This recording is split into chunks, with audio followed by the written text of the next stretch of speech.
Som, som, um, dois, som.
Quer que logo aqui?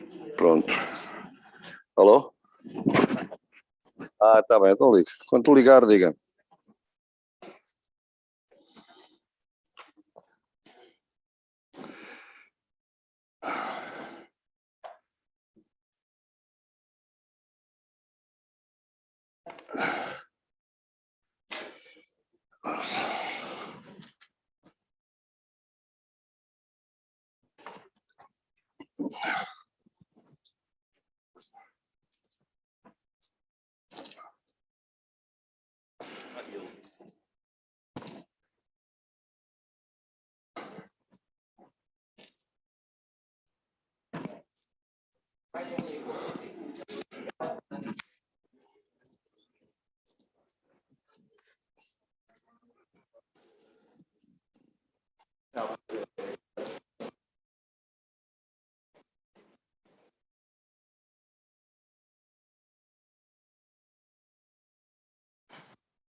Lá está, pronto, obrigado.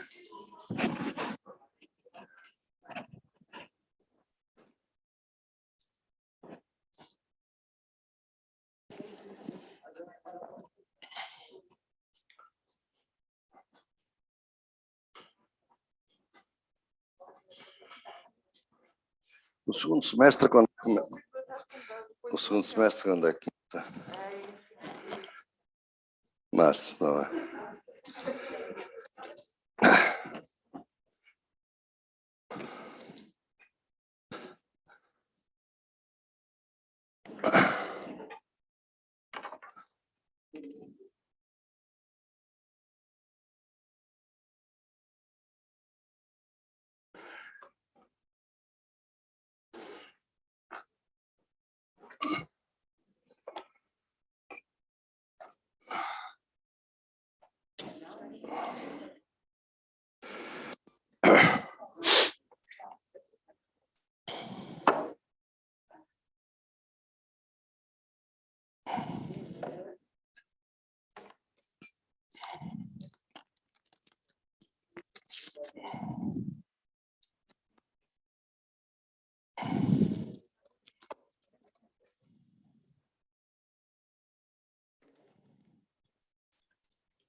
Bom dia a todos e a todas. Good morning, everyone. This is our second class in the new PhD program on sociology of law. And we'll have a third session, which will be just for the students of sociology of law later on when everyone is here in town. And it will be basically a conversation in which students will pose their questions to me and we'll discuss. We'll have a conversation on the topics that interest them. The same will be done with the two other programs, PhD programs in which I'm involved. That will be starting in March. In March, I'm going to give 5 master classes. They call them master classes just because they are open to everyone and they are transmitted by live stream. And these 5 classes will be in Portuguese, but with a simultaneous translation for those that cannot follow me. I know that today we have already some students from the other programs, which are basically, the 2 of them are post-colonialism and global citizenship, and the human rights PhD program. And we'll do the same as I'm going to do with this PhD program, is that besides the 5 open lectures that I'll be giving on Fridays evening, not on Saturday morning, because usually I like to invite, that is to say, to be with my students for dinner at a restaurant here in town. I don't say invite because you have to pay, but it's very, very cheap, 7 or 8 euros. It's, and wine is free, so it compensates. It's always the same restaurant and same people, wonderful people. But it all depends on this pandemic and see whether we can do that safely. I think we will, but in any case. So that's why the sessions will be on Saturday evening, the Friday evening, and of course, all the students from the PhD program in sociology of law, all of them are in fact invited. In fact, everyone that is in this class and in this auditorium can come. But I'll do the same with the other 2 programs starting March. So I'll give the 5 open lectures in Portuguese, as I said. And then I'll have 1 session of conversation just for the students in PhD program of post-colonialism, and another conversation session with the students in the human rights program. The one on post-colonialism will be in Portuguese, and one in human rights, as this one here, will be in English. So is it clear, right? Okay. So, as you remember, the last class last week, we did a long journey, almost 100 years, probably more, journey of legal reformism in contemporary societies. And what we did was to see that it is, in fact, as I said, goes back to the 12th century, probably then to the French Revolution.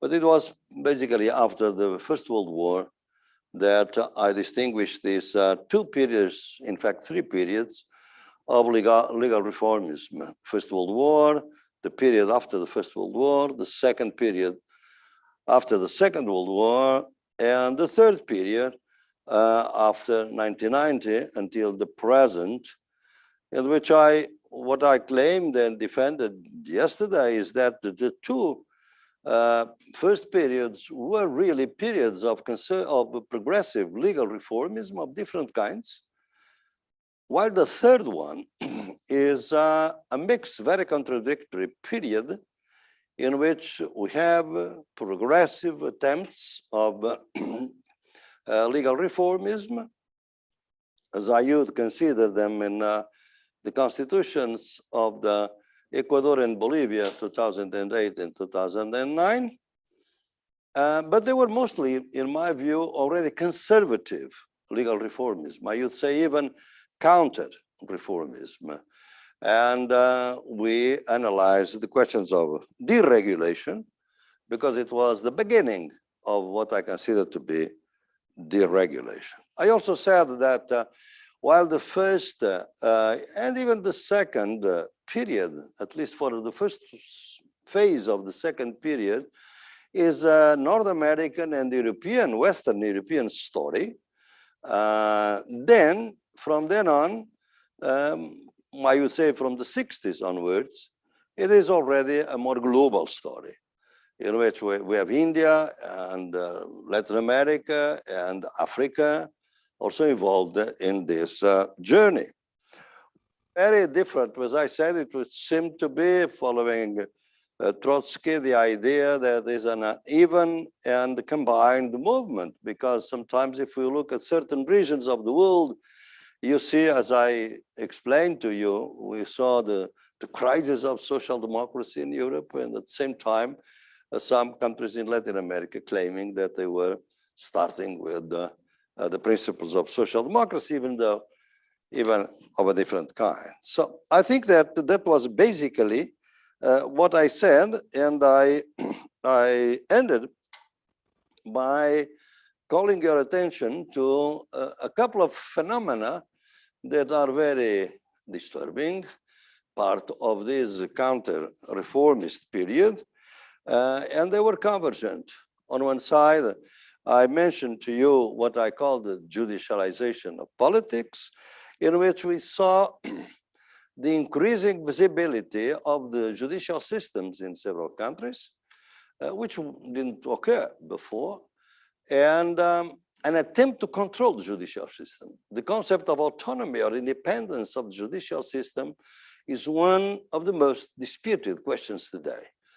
You see that in the United States, you see that in Poland now, you see that we have seen that in Argentina, we have seen that in India, we are seeing that in several countries in Latin America, we have seen that in South Africa and other countries.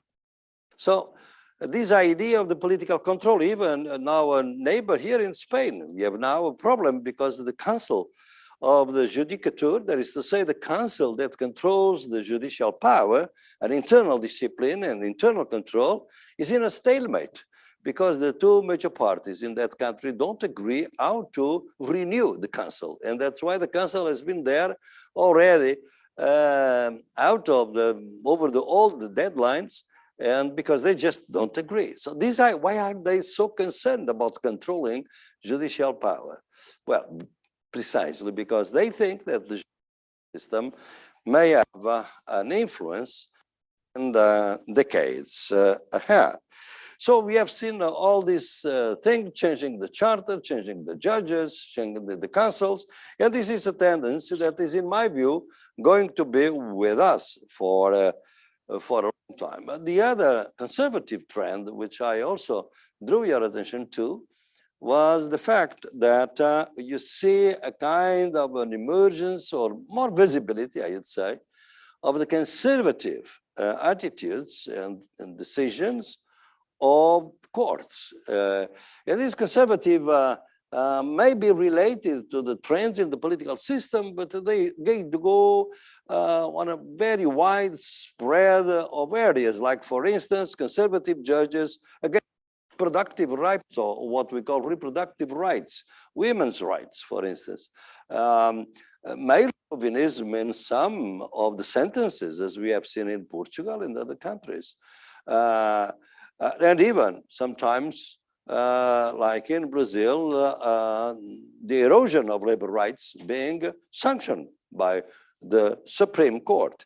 The same with anti-discrimination rights. So we see a kind of a conservative activism that is today reminding us of the conservative judicial activism that I mentioned to you during the period of Allende in Chile, 1970 and 1973. So I think that the other thing that I drew your attention, I bring this back, so that way you can see that from the 90s onward, the movement about the sociology of law, in particular the sociology of the judicial system, is a global phenomenon, because we are going to see a wide investment, particularly on the part of the United States, to train judges and prosecutors in Russia, for instance, after the 90s, and in many countries in Latin America and Colombia, which I studied in early 90s, and then recently, and most evidently, in Brazil. So we see that this training of judges, prosecutors, in retrospect, see that it has a general outlook to create judges that are market friendly, that are liberalization friendly, that are individual property friendly, and of course also friendly to the interests of the United States in several reasons. So that we have seen that, and we have seen also the process in several countries, particularly those that went through a period of very progressive constitutions, what I've been calling the deconstitutionalization, which will be one of the chapters in this book that I'm about to finish. And the idea that I'm putting forward to you is that this international movement creates the idea that today we don't have just one constitutionalism. We have a national constitutionalism and a global constitutionalism. The constitutionalism from the multilateral institutions, from the World Bank, from the IMF, from the World Trade Organization, and this contradicts national constitutions, and usually they have to yield to the global system. But as I said, also counter movements in this. For instance, now you can see in Chile, where the assembly, the Constitutional Assembly, is trying to refound the state. That's really a kind of a daring task for the next 120 in which the assembly will be meeting. So this was the general picture, and now I have to get out of and pull out of the sociology of law and look at society today. So I have a very brief, but I would say radical diagnostics of our time today. You'll see that my diagnostics, in a sense, announces some transformations that I'm calling for through a transitional period, because of course I know that even the Portuguese crisis today show that we really lack a theory of transition, among many other things. but in any case, to have a vision of the transformations ahead. One of the findings that is very clear to all of you, and it is an unprecedented inequality of wealth, concentration of wealth around the world. We never had as much as we have today. So inequality among countries and within each country are becoming obscene compared to the previous periods. We are heading for an ecological catastrophe. We saw when Glasgow, the lobbyists seems to have more power than the political representatives and much more than the people that were meeting outside, very far away because of the reasons, claiming for the need for basic changes in the development model and in our relations with nature. But these people are not allowed in. There are some agreements. Of course, politicians always like to come out with some good decisions, but we suspect that will be basically documents and phrases and sentences, but in fact, nothing is going to happen. So it is really, as the General Secretary, Antonio Guterres, mentioned there, we are digging our own grave by doing this. So it's very radical coming from the General Secretary of the United Nations, very kind of radical statement. The other one, the third disturbing factor in our society is these irregular wars that are killing innocent people, basically, not soldiers anymore, but innocent people. And these irregular have different forms. And there are two outstanding type of characteristics. One of them is the decentralization and proliferation of what is usually called terrorism. And the other is the growth, tremendous growth of mercenary armies. Today, most of the struggles are fought by mercenaries. And these mercenaries are private companies, and therefore they are not submitted to the rules of the Geneva Convention concerning the war and many other things. So you know that I've written, for some of you probably don't know that, some of you here will see that I have called this current situation as a situation of dronification of power. That is to say, the power, social power, dominant power, economic, political, and social power. Today, the inequality of power seems so intense and so big in many countries around the globe that sometimes power structures seem to be like drones. Drones are these, drones I have in mind are the military drones, not the drones used for other civilian and peaceful purposes, but the military drones. Because these military drones, in fact, they kill and they cannot be destroyed. The people that are really using them and operating them to kill people are miles and miles and miles away. So there is no confrontation of this power. So it creates the sense that the inequality of power is so great that you cannot resist. And this dronification of power have two dimensions, which in my view, I have already written. Some of you have read that. I'm just recapturing all these ideas because they make sense for the rest of my lecture, is what I call sacrificial or sacrificial violence, in fact, inspired by a great political scientist and philosopher and economist of Latin America, in fact, of German origin, Franz Hinkelhammert. And Franz Hinkelhammert has developed the idea of violencia sacrificial, sacrificial violence. What does that mean? Is that you destroy, in the name of your values, you destroy those values. That is to say, you invade a country defending democracy and you destroy the country to defend democracy. You enter a country in the name of human rights, but you destroy the country in the name of human rights that you should be defended. So you supposedly are defending things and values using a rhetoric by which you destroy the very same values on the ground. So it was in the name of human rights and end of democracy, that Libya was destroyed.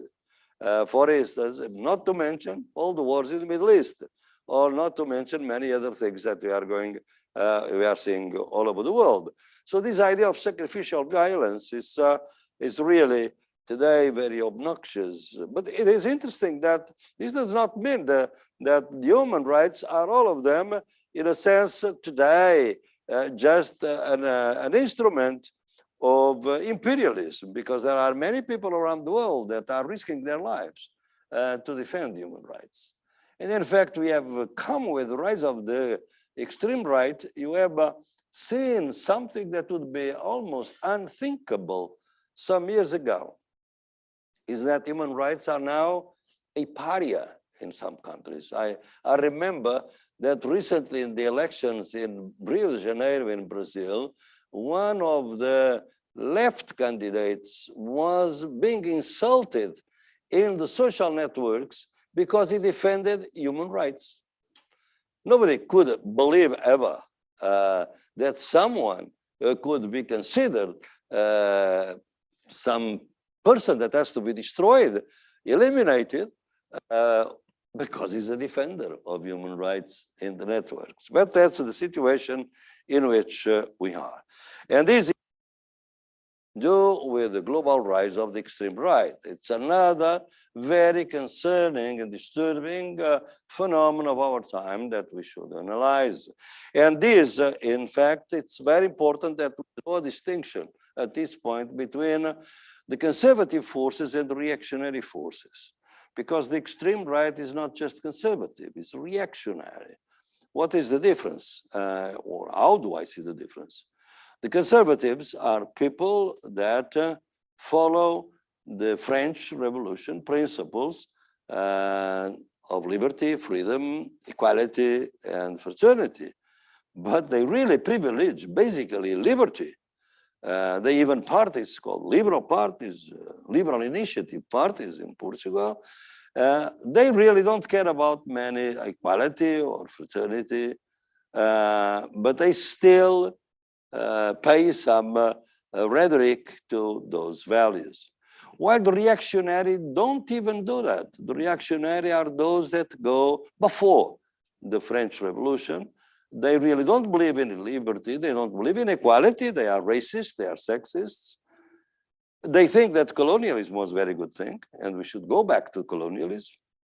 So reactionaries are people, groups of people that really don't even believe in those values that we know were very limited, applied in the last 200 years, as I'm going to mention in the future. So in a previous chapter of a book, you have seen, it's very important that you have this in mind now. From now on, I spoke about 7 threats that are really big, very disturbing to all of us, and they are 7 challenges.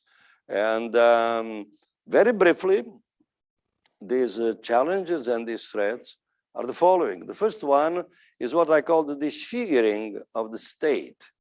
The state was, of course, state originally, we know the matrix of the state is capitalist, colonialist, and patriarchal, but it is also contradictory because people that were excluded from the social contract, so to say, have been fighting struggles to increase the contradictoriness of the state. And it was so through those struggles that we saw the emergence of social and economic rights and non-mercantile relations among people. And by non-mercantile relations, I'm referring basically to health and education, because if they are private, one of the two, if you have money, you have a doctor, or you can go to school. If you don't have money, you cannot have a doctor, access to health or education. But if they are public goods, even if you are a poor person, you can really have access to health services, and you can also have access to education. So that's the distinction between mercantile social relations and non-mercantile social relations. So the state has been the management, an equal management of this. I think that the state after the deregulation, what the state has been doing in general, I would say, is to convert through state action and legislation, that's what I call counter-reformism, transforming non-mercantile relations into mercantile relations, privatizing health, privatizing education, erosion of social rights. It is a movement to be more market-friendly, more capitalist-friendly, more domination-friendly state. So, and the second movement in figuring the state is the rise of the state of exception. And I think the pandemic also contributed a lot to that movement. The second one is the hollowing out. You have a text, then I ask the colleagues that are coordinating the programs that you can have access to that text because it's available in English and in Portuguese, is the hollowing out of democracy. The idea that democracy is becoming hollowed out is not dictatorship, not simple dictatorship, is the idea that we are witnessing around the world that democracy and the democratic vitality and rules of the game are changing. So that, for instance, hate speech is growing, extreme right is increasing, and you can see that probably the political systems or regimes are a toxic mixture of democratic components and dictatorial components. They are neither democracy or dictatorship, they are something in between. And we can give different examples around the world for this. The third is destroying nature. I don't go into that. You know what I'm trying to say. And if you have read, because it was required, probably you read it in that case, Can Law Be Emancipatory? You can say that there's something that is very opportune, I would say, very timely to Glasgow discussions and conclusions, because what I say that the times for the questions of nature and preventing the destruction of nature need two concepts of time, none of which is being put into operation. Is the instant time, as I call it. If you listen to Greta Thunberg, we have to do something now because tomorrow is too late. Or even General Secretary of the United Nations. So it's instant time. Don't like instant time. They don't operate like that. And the other one is just the opposite, what I call in that paper glacial time. That is to say, we see that the deterioration goes for a very long period. Sometimes we don't see it, and you see it too late, as we are seeing now, with the glacials and things like that, and the rise of the sea level and so on. But it takes time. And this glacial is not a good time to be dealt with by political systems as we know them. So two temporalities collide with the usual normal temporality of the nation state as we know it.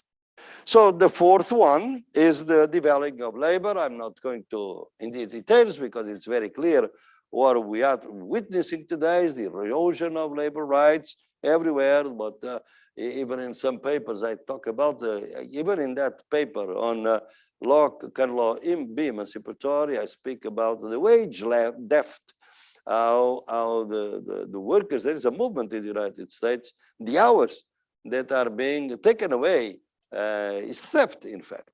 It's theft by the companies, not just not paying extra hours, it's just not paying regular hours of work, and many other things. We know the growth of labor analogous to slave labor.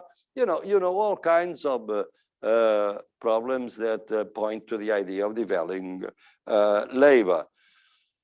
The fifth one is the commodification of knowledge. I don't go into that. You can read that in the paper. It's the idea that the value of knowledge these days, particularly the knowledge at the university and research center, the value is connected to the price tag of that value. That is to say, the market value. Many universities, are closing down departments of humanities, of philosophy, of social sciences, but they are opening new departments of biology, nanotechnology, and all technological departments, because they bring in patents, they bring in money to the universities.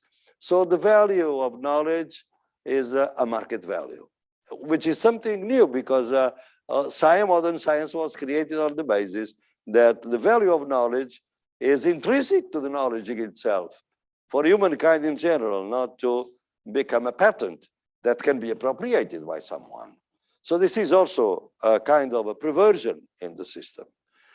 The sixth is the recolonizing of difference, the growth of racism in many countries, and the idea, both racism and sexism, that against what many people thought is on the rise, not diminishing.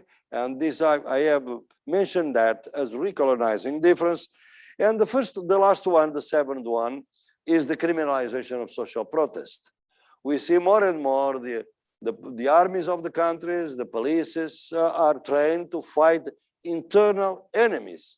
While in the previous period, particularly the armies, were created to fight external enemies.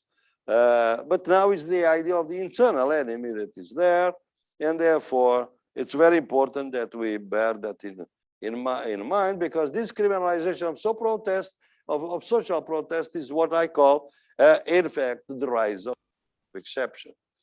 Now, what are we going to say about this in the topic of this lecture, which is the post-abyssal legality, post-abyssal law?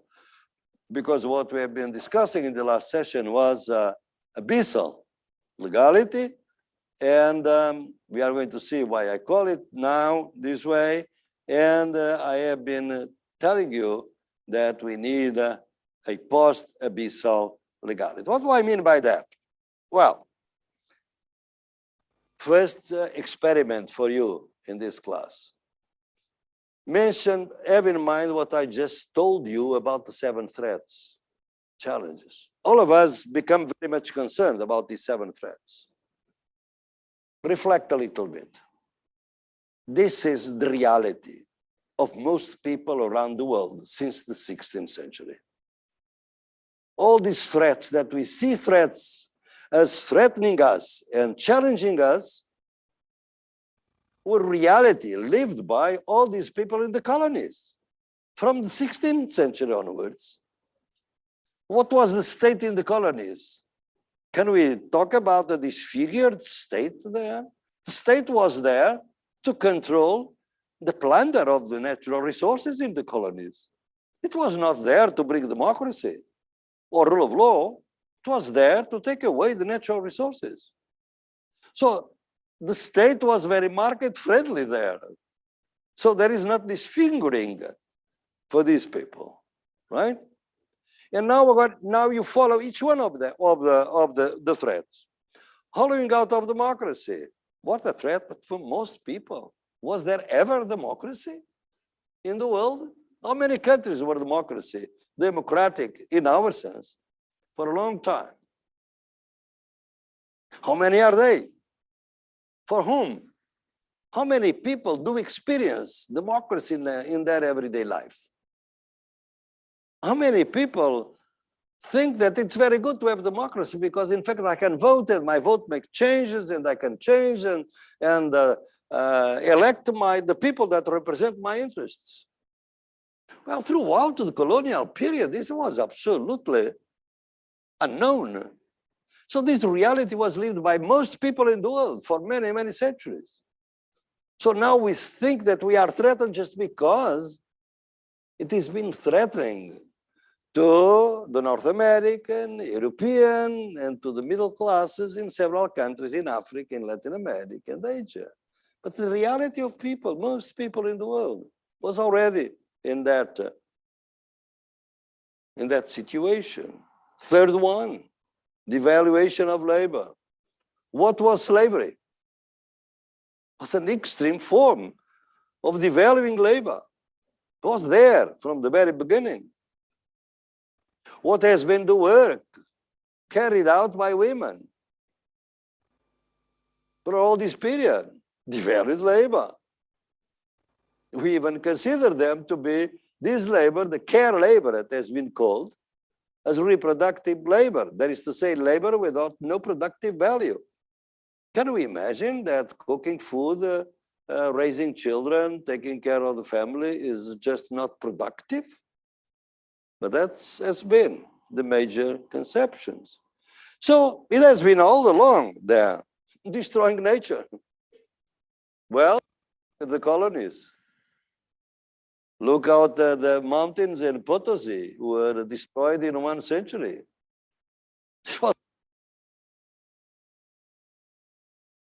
And gold and everything there was really to take away, plunder, pure plunder. And very fast, very fast.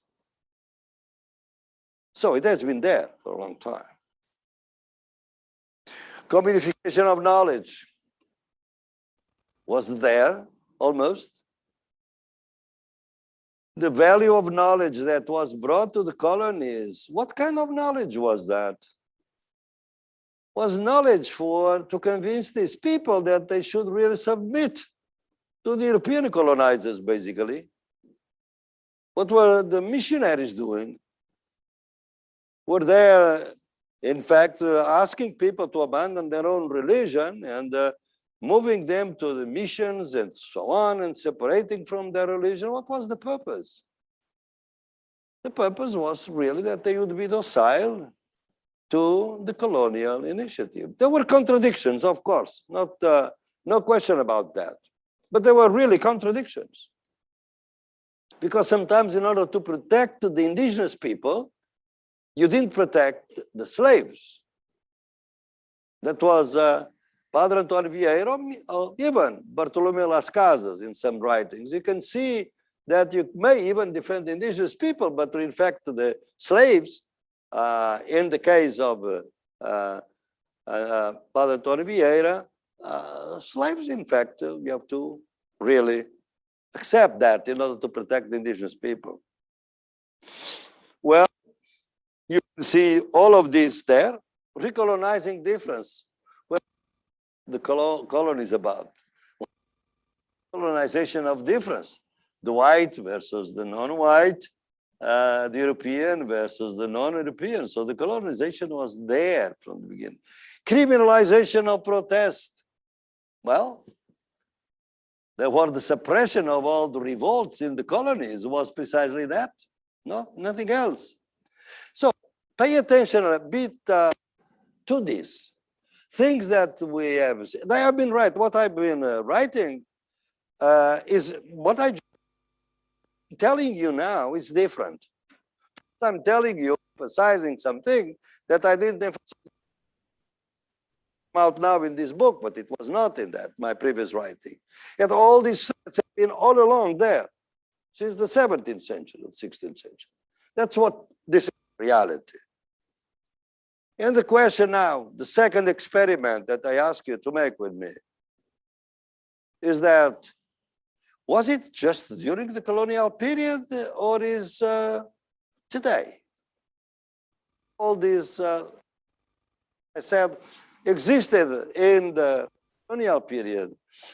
Well, they have been there all along up until now. They may be more serious for us, for the people that have been living in the protected zones of the world, but they have been there all along, and they are there. Do our theories account for this? Universal human rights, general laws, abstract laws, our codes, equality before the law, the rule of law. How can we score with what I just told you? Because in fact, if these principles were in fact principles to be abide by, be transformed in reality, then we should have arrived at that. I mean, we know very well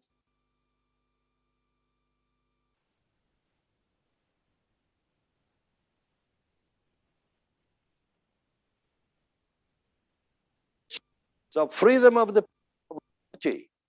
We're slave owners without contradiction, because slaves were commodities.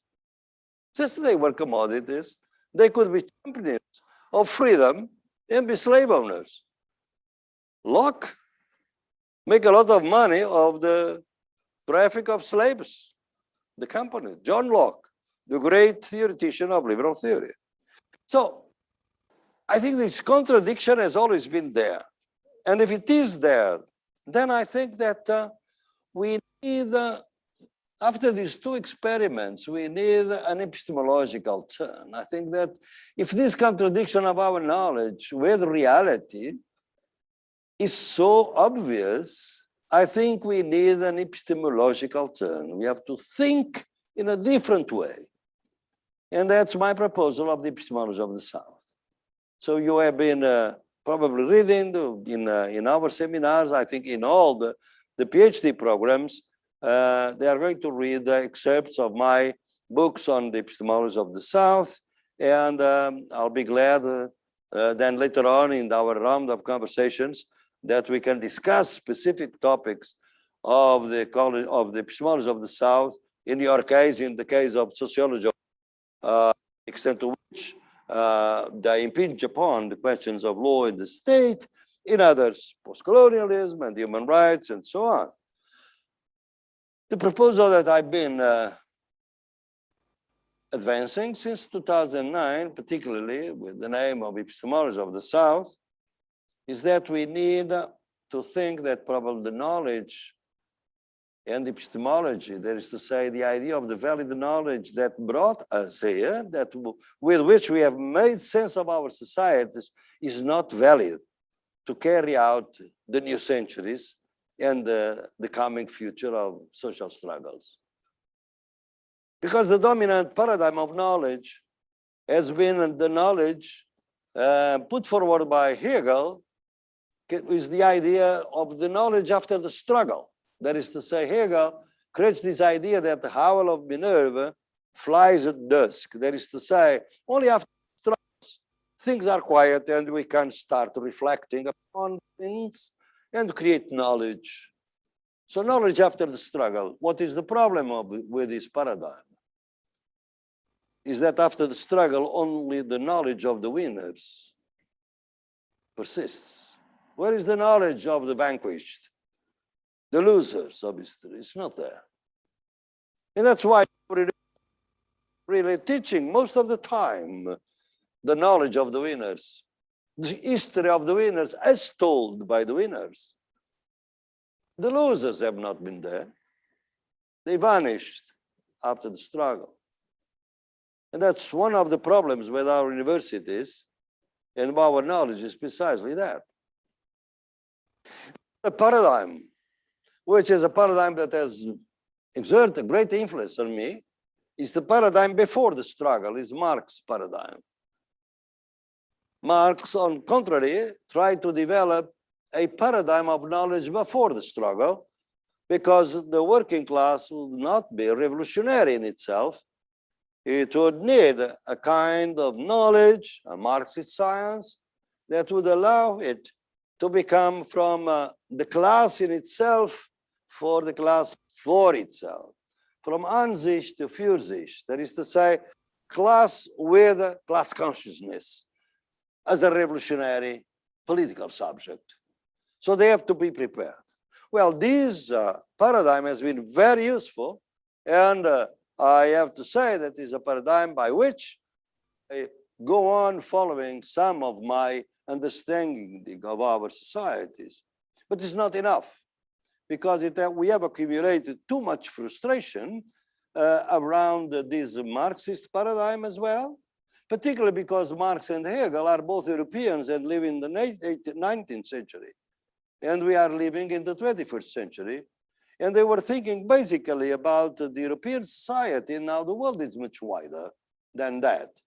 So what I've been doing, my work since the last 15 years, is what I call decolonizing my own Marxism, so to say. And that's where I am now. And when I am in this respect, I have to say that if we look at the third paradigm that I propose, is knowledge born in struggle. It's not knowledge after the struggle. It's not knowledge before the struggle. It's knowledge born in struggle. To be in the struggle and pay attention to the people there, the people that have been struggling against domination. What kind of domination? It's very easy to see. If we point yourself in the position of those struggles, has been basically capitalism, colonialism, and patriarchy. So that's the three main dominations are capitalism, colonialism, and patriarchy. And they were not before. Marx is very important to see the capital. But what about the colonialist? What about the patriarchal? You have to be more. And I think if it existed, lived today, you would see that very clearly, because you can see from the 30,000 pages that he left. I have read some of them, or read some of them, are not, most of them are not published, only in German. You can see how Marx was really wrestling with the realities of the end of the 19th century. This will, when will come out completely, it will be a major change in our understanding of it. But having said that, I think that is, if we can use that paradigm, you can use all paradigm if they are auxiliary to the paradigm of the borders in struggle. That is to say, in struggle, you can use dominant knowledge sometimes, you can use Marxist knowledge, but you have to put that in articulation in the struggle, it's the resistance. And the resistance is always messy. Peasants, indigenous struggles, you can see how messy they are in theoretical terms. They have theories for me, principles, theoreticians, things like that, and they combine them for the convenience of the struggle. So I think that bonds in struggle bring us this idea that in fact capitalism does not exist without colonialism and patriarchy. And therefore we live in colonial societies, in colonialist societies, and we live in patriarchal societies. Colonialism did not end with the political independence. It changed, of course, because with the political independence, there was the end of the foreign occupier. And some of the forms of colonialism continue. What we call internal colonialism is precisely that. Concentration of land, land grabbing, expulsion of indigenous people from their territories, everything continue after the political independence, particularly Latin America is very clear. So colonialism changed form, but continue. And I dare to think, that's my point, that the same with patriarchy, there may be advances, and there have been important advances, and the feminist struggles have been very important in our world. But we'll never will be able to succeed completely as long as there is colonialism and capitalism. Because the three dimensions of domination work in tandem. And very often the resistance is fragmented. Many feminist movements have been racist and they have been pro-capitalist. Many anti-capitalist movements have been racist and sexist. Trade unions, for instance, when they were anti-capitalist. And many anti-colonial movements have been sexist and very often pro-capitalist also. So as long as domination is articulated and resistance is fragmented, the world will go on like this. And it will be difficult. So if you look at that, then you can see all comes out if you look at a key concept of the epistemology of the South. Struggle shows convergence of capitalism, colonialism, and patriarchy tells you that in our modern societies, there are people that are not considered fully human. And this idea that they are not fully human is a constant since the 17th century. That is to say, there is an abyssal line that is radical, as invisible, that separates the full human from the subhuman. And the subhuman are those bodies that are racialized and sexualized. That is to say, colonialism and patriarchy have been fundamental to create the ontological degradation of peoples. And this ontological degradation is what I call the subhumanity. Of course, they are fully human, but they are not considered so. As I've been telling you very often, if the 20,000 immigrants, African and Asians that were trying to get into Europe and drowned in the Mediterranean Sea, suppose they were US citizens or they were German citizens, there would be a major crisis. But we're just immigrants, Africans, subhumans, and they are treated like that. Can you imagine that a white policeman would be with his knee on the neck of a white man in the United States? You couldn't. But George Floyd was not white because he was subhuman in the mind of that policeman. And it was not a question of individual. It's a collective understanding. So there is no humanity without subhumanity in our societies. So in order to try to advance an alternative, we have to start from the idea that our civilization is also a barbary. We live in societies that are very civilized and at sometimes very barbarian. And of course, this is a little bit disquieting, as has been for me for many centuries. But in any case, look at this. Then you are wondering, what about law? What about the state? There is this abyssal line. So, and now you can see my twist after can law be emancipatory, that text. And the separation, and I'm going to draw it, and you can see that very clearly, is simple. But it took me a while to come to that. So is that if you consider that there is this abyssal line in society, here are the full human, and here are the subhumans, you can see that whatever I say in my paper, can law be emancipatory, applies completely to the area where we have the full human.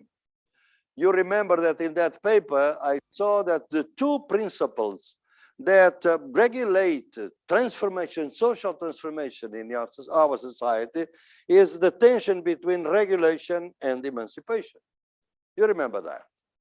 So I say that regulation and emancipation is the process by which we organize our rule of law, our legal reformism. What is legal reformism? Is that you start from a regulation through people that are not really convinced of that regulation, they are not comfortable with that regulation, and that emancipatory, because in the sense they want better regulation, and there are struggles, and then you come to a new regulation.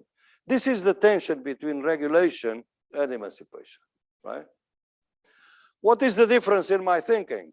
Is up until now, or up until some years ago, after that paper, that was all. All societies were ruled by that.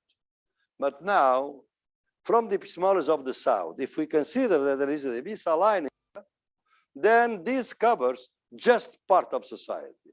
Because the people that are considered subhuman are in another zone, and there regulation and emancipation does not apply. There applies appropriation and violence. People that are in the colonial zone, so there are two zones, the metropolitan zone or the metropolitan sociability and colonial sociability. The people that are in the metropolitan sociability are governed by regulation and emancipation. The people that are in the colonial sociability are in a form of regulation that is basically appropriate and be violent. So I appropriate you. If I don't manage, I kill you, I eliminate you. There is no emancipation there in this principle. And what I'm telling you is that these are not zones, geographical zones. So there are forms of sociability. That is to say, take an immigrant, a black or a Muslim immigrant in Paris or in Lisbon. So if he works in a restaurant, of course, he is probably is even in a trade union. And while he is a worker, he knows that there is discrimination, that probably the white man, makes more money that he makes for the same type of work, but he has some rights. He has a contract to begin with. But that Muslim, particularly in certain contexts in France, for instance, recently, when he goes home, he can be taken and be a victim by the police that can arrest you because for his color or because he's a Muslim, he can be really brutally treated, could be put in prison, can even be assassinated. And many have been doing that. That is to say, when he goes home, he crosses the abyssal line. You see, many people in the world do this today. Women. A woman is in a restaurant, same example. Of course, she is object of discrimination because sometimes for the same work, there's the man make more money that she makes. But when she goes home, if she is in India, she may be victim of a gang rape. And when arrives at home, she may be victim of domestic violence and even feminicide. That is to say, when she goes home, she is degraded ontological. She ceases to be fully human to become subhuman. You see? A black, we have, some years ago, we have these students, I always mention the case of this student, black student from Rio de Janeiro, that is in the University of Wales. And he's a student, a very good student, and then he came to study with us here in Coimbra.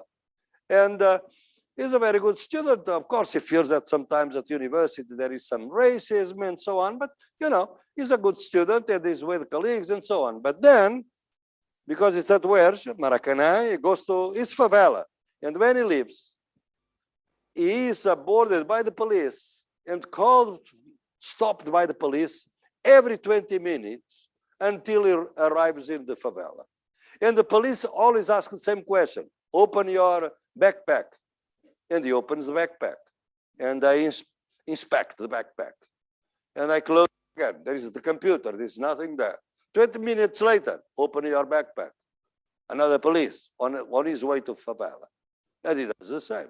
By the third time, he asks the police, why are you doing this to me? Because, I was stopped by the police already 3 times. And the police told him, there's nothing personally against you.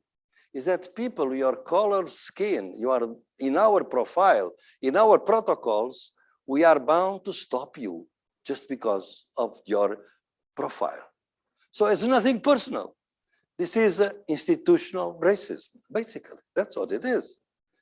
The policeman probably is not even a racist, but the protocol of the police forces him. So the student, while going home, crosses the abyssal line very visibly. Our theories don't account for that. Our theories don't account for that. Our laws don't account for that. So that's the problem that now I have to reconstruct. My sociology of law, it will come out in this book next year. You'll see that, how I'm trying to work on this movement. And it's not easy. Because when you look at this, you can see, but now, since the rule of law is here, because here there are exclusions, very important. The distinction I make between non-abyssal exclusions, because non-abyssal is this side of the line, the metropolitan protected zone, where rights are. If you remember, in that paper, I also distinguished 3 civil societies. Well, metropolitan zone is the zone of the intimate civil society and the strange civil society. This colonial zone is the zone of the uncivil civil society. is the zone of social fascism. You see? So we can see that this line is very persistent because it has been there for a long time. Can we do away with it? Can we eliminate that? Well, it has been very often, and that's one of the most interesting research topics today for me, is to analyze the dislocations of the abyssal line. That is to say, there are periods in which more people seem to be included in the contract, seem to be part of this society. And there are periods in which most people are here. It moves. I could say that some societies, for instance, the Brazilian society that I follow very closely, I could see that the abyssal line since 2018 has been dislocating in this sense, going this way. What does this mean?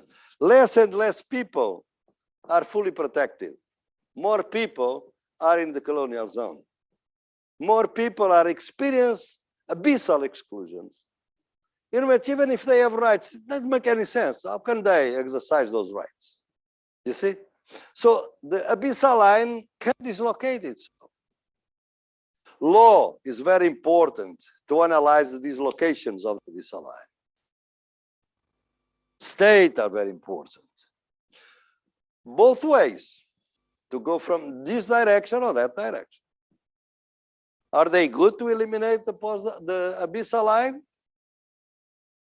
Yeah, that's the key question. Because they may be very good to dislocate, but I don't think that they can eliminate it, probably. And what is most interesting is that our system allows us to see all these movements across the abyssal line, but they are individual movements. Yesterday, I was in a very interesting debate where a black writer in Brazil, very well known, Conceição Evaristo, and we are having a debate in the evening in Minas Gerais, in Belo Horizonte, by Zoom, of course. And we were discussing this as I had discussed before with MEC here a few weeks before, is that our system allows that individuals cross the abyssal line. Black people, like them, are now respected writers. They make lots of money even. So the individual movement across the abyssal line is possible, but the community to which they belong is still there. Emicida left the favela, but favela where he was born is still there. You see, the abyssal line creates this, that's the core of living. Is that it allows you to see the individual movement, and by doing that, leads you to forget the collective movement. So many people may leave the favela, but favelas are there. You see, that's why when Barack Obama became president of the United States, racism didn't end in the United States. On the contrary, it increased. So I think that we have to face this. And now you can see, that's the first, of course, in order to analyze this fully, I would need, just not 2 classes, but a full seminar. Some of these topics, I'll come back to them in my classes in March. And pay attention to that. But what I'm going to tell you is this. While in Canlovia Emancipatoria, you can see that I saw already legal reformism as a kind of a countercurrent. And this countercurrent was what I call the counter-hegemonic appropriations. For instance, the landless movement in Brazil, the indigenous movement in several countries in Latin America. They appropriated law to their own benefit. They struggle to bring about some gains in their lives. And they succeeded sometimes. So that's what I call counter-hegemonic appropriation. But there are other forms of sociology of emergencies. I hope that our professors in the seminars, the extent to which they will be teaching on epistemology of the South, they have to include these two other forms of emergence now, aside from counter-hegemonic appropriations, are the liberated zones and the ruined seeds. And you draw your attention to these other two as a process of bringing about a post-abyssal legality. Where we are now? Well, one way of reasoning about these questions of the abyssal line is the following.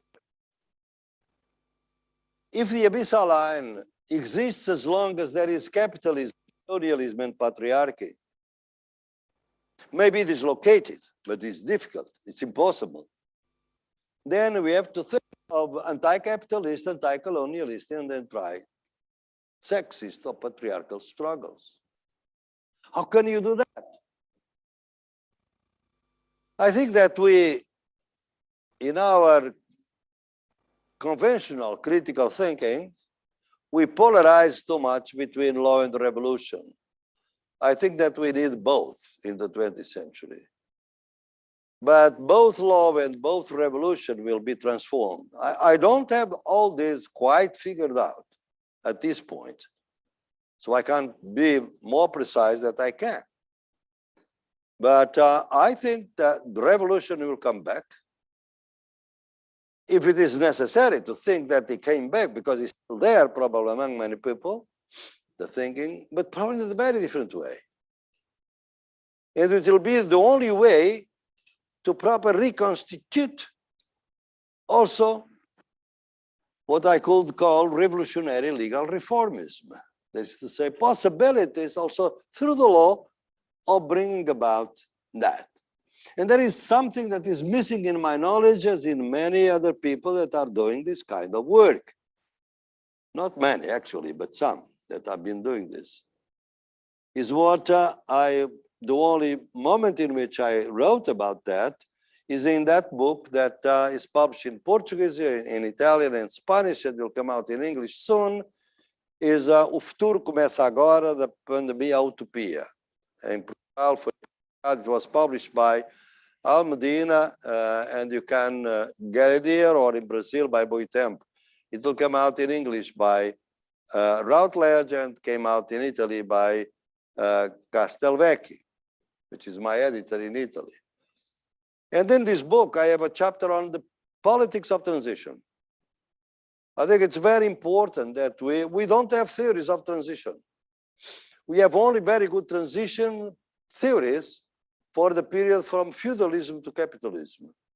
Marx himself worked a lot, and there are many other people.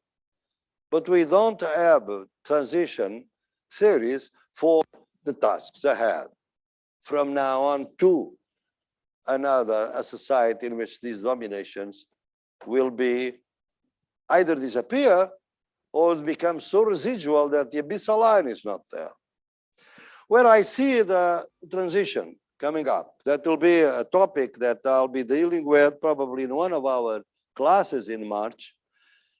I'll dedicate one of the classes probably to this, because it's where I think is the most interesting, if probably desperate, attempt to use law to eliminate the abyssal line, is the refoundation of the state.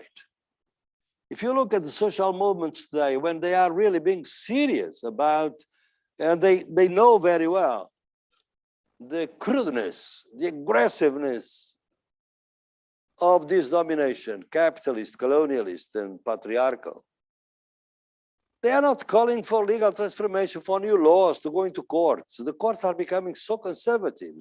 The legislative bodies, really, they don't represent the countries anymore. They represent the money. I mean, you take a country like Brazil, a bancada da bala do boi da Bíblia. So I have to say that in Portuguese. It doesn't work very well in English. They dominate the Congress. That's why you have the most genocidal type of president is not impeached. Because, you know, the Congress does not represent the country. So people are very skeptical now about the rule of law and about democracy. But what I see is that even after the failures of Ecuador and Bolivia, people think that it is possible through constitutional assemblies to change the state. And the most interesting case these days is the Chilean case, in which a feminist, popular, and plurinational coalition is trying to bring about a new constitution. Will they succeed? I don't know. Will they succeed and then fail, as it happened in Ecuador and Bolivia? Probably, if they don't learn the lesson. What is the lesson? Is that whenever there are these attempts, I don't know, well, we have very different positions in our group about this. One of most brilliant students that got the PhD with us, Raul Yazag from Ecuador, an indigenous person, and they wrote a beautiful thesis about exactly the Equatorian revolution, and he doesn't believe that the revolution would ever be able to bring in the indigenous vision, cosmovision, and would be really a kind of a post-abyssal legality. Even though he's a lawyer and is a successful professor, and I hope that soon he'll be a judge in the Constitutional Court in Ecuador. He has all the profile for that. But he doesn't believe that. So if you read his text, you have one position, but there are others that have other positions. You can read that in our book that I put together with Sarah and Orlando on decolonizing constitutionalism. So you can see different positions on these issues and people that are struggling to the refoundation of the state. But the lesson, the most important lesson, is that whenever you have a constitution, a new constitution, you have to continue your movement in defense of the constitution. Because if you go home, the next day, they start undoing the constitution, destroying the constitution. It happened in Ecuador, it happened in Bolivia. What we call now, it will be one chapter in this book I'm mentioning to you, is called deconstitutionalization.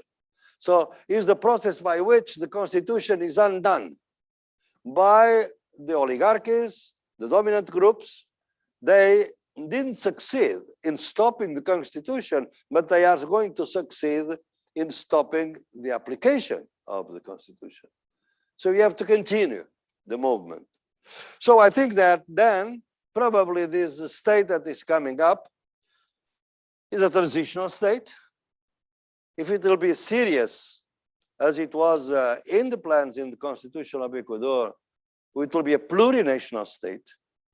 It will be a feminist state. It will be an ecological state. So it will be an attempt to overcome the colonial, capitalist, and patriarchal metrics of the state. Then we'll go with many, this will include many other options and many other possibilities that, in my view, are part of something that I don't go into that. I can discuss that with you. I'm about to finish the lectures. But there are the topics that I think we have to entertain a conversation in the years to come. One of them is that we have to revolutionize the law schools. The training of legal people in our law schools is the most detrimental to any changes of the abyssal line, because they are the ones, the guardians of the abyssal line, and therefore they cannot, in any case, be helpful in that. And we have to abolish prisons.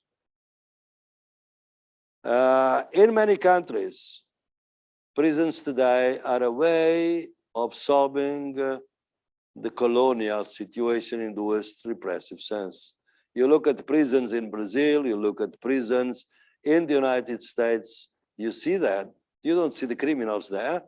You see some criminals there, but most people are Black youth people. So it's a way of incarcerating the young Black people in these countries. And probably in other countries is different reality.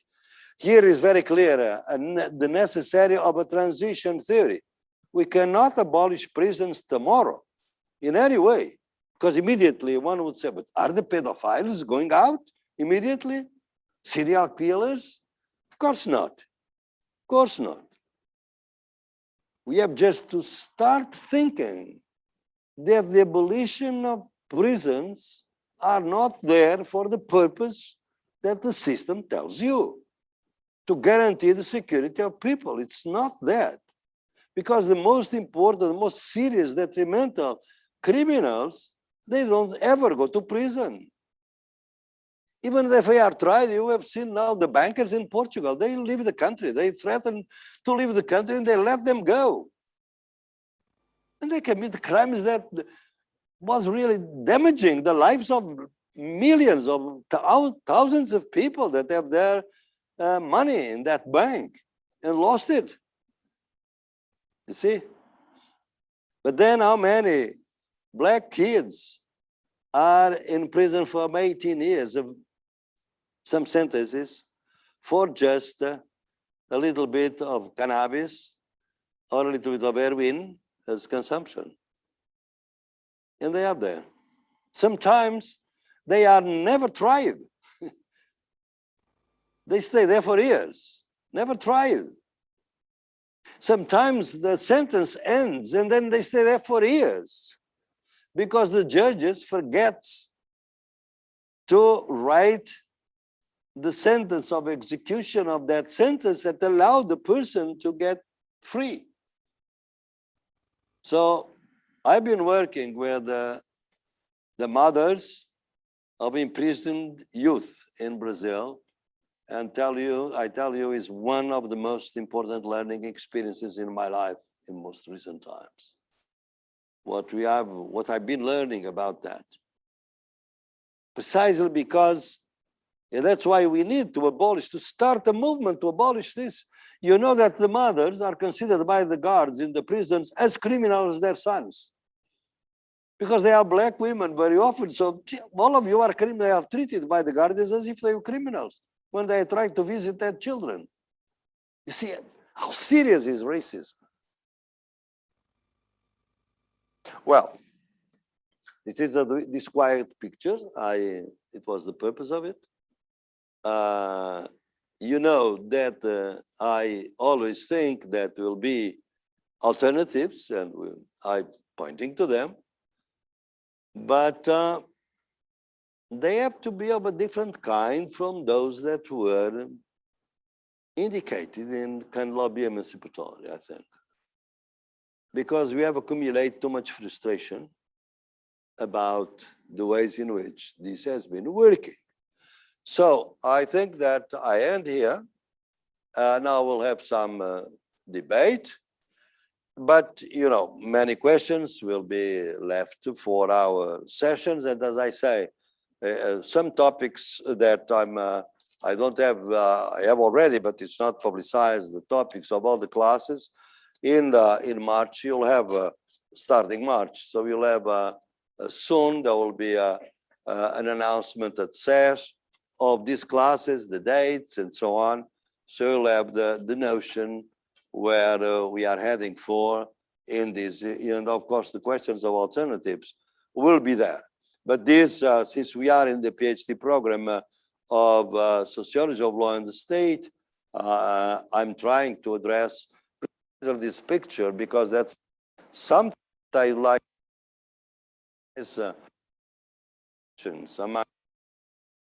You realize that? Do you have an experience of that? Can you really look at your country, at your society? Because you come from different countries, and this abyssal line makes sense. If you are coming from India, probably you are having a different one. because there the caste system is very important to bring about ontological degradation. Don't forget that this is the area, the appropriation violence is always an area of ontological degradation. That is to say, beings that are less beings than others, what Frantz Fanon called the zone of non-being. The colonial zone is the zone of non-being. So that's basically the idea. Thank you very much.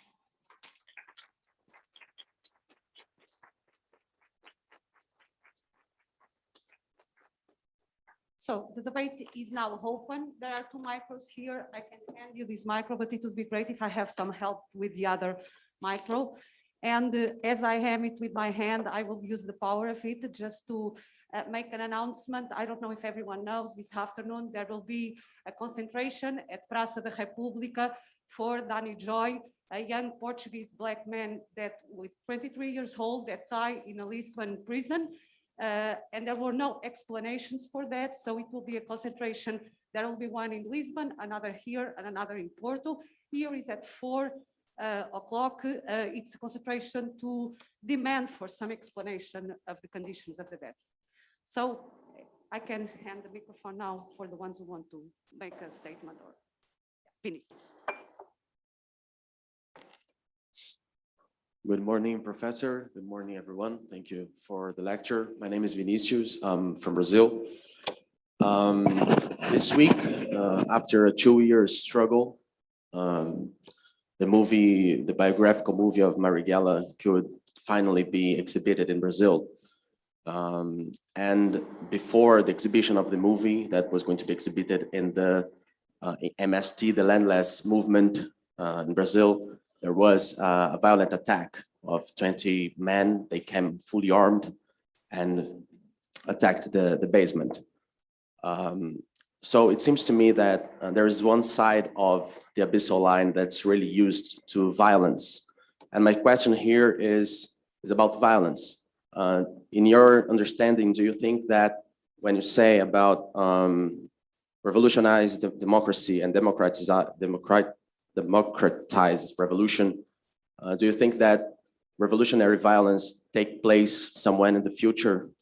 How do you think these struggles are going to happen? Because I think that there's one side that uses violence, and not only symbolic or institutional violence, but crude and raw violence. But you finished the text saying that it's time to train competent rebels. So I would like to understand your thoughts about that. What is your name again? Vinicius. Como? Vinicius, just like Vinicius de Moraes. Vinicius. Elísio. Vinicius. Ay, Vinicio. Ah. Vinicius. Do you know that when I was of your age, I probably a bit younger, I was in charge of welcoming here during the dictatorship, Vinicius Moraes, here in Coimbra. I was a student here, and Vinicius came, and because of dictatorship, he could not sing or speak freely with the students. So we met one of the republics, repúblicas here in Coimbra. It was in Pakistan, and I was in charge of showing him around. But in fact, I couldn't do much because at that age, I liked wine a lot, but whiskey for me was a bit too strong.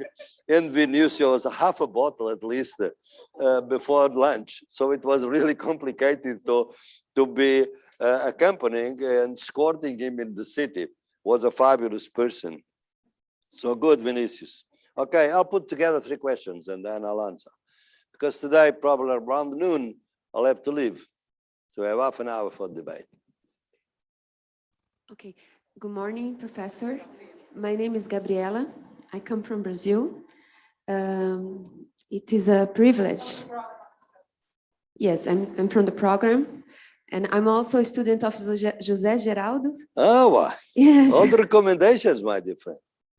Yes, it's such a privilege to hear you. I cannot put this into words, but it's something unforgettable in my life. Professor, I work as a judge in Brazil, and I have one question, not a little question, but a question here. How to be a judge that is not the guardian of the abyssal line. And I mean individually, not institutionally, because there's not a lot of hope in this field. But would you have a word for this kind of people? For a judge specifically? Sure. Okay. Prosecutor could also be. Third question. Hola, professor. Ricardo. I think it's very much connected with the last question. And my question goes in this sense. When and to whom the contradiction exists? Because you, Professor... Take the mask, please, while you speak. You, Professor, were saying that, for instance, in the first times with the presidents of the United States, for instance, they were the defenders of liberty, but at the same time they were slave owners. So in this case, the contradiction, I believe, it's only possible if we are successful defending that there is a process of humanization and dehumanization.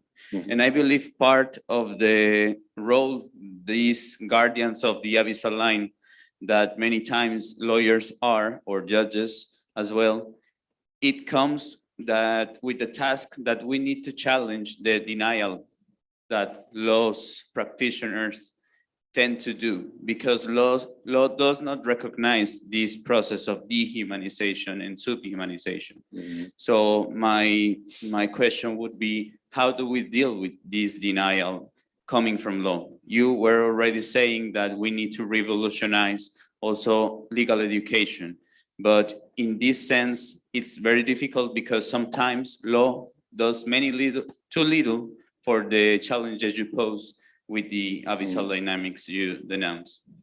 Good. There are three questions and very good questions. Well, Vinicius, usually I say that social scientists, everybody knows that phrase of mine, that social scientists are very good at predicting the past, but never predicting the future.